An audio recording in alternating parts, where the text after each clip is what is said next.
With the 4th of July coming up, it is important that we all stay safe during the fireworks celebrations. UW Health experts say there are lots of severe eye injuries from fireworks that can lead to both internal and external damages. Sparklers also are dangerous because of the temperature that they burn at and how fast they burn.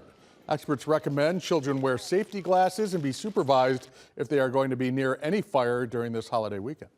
Unfortunately, firework injuries are very severe to the eye and can cause severe vision loss that can be irreversible and permanent, which is why we always recommend proper safety with fireworks. People can not only lose permanent vision, but they can also lose their actual eye after a firework injury.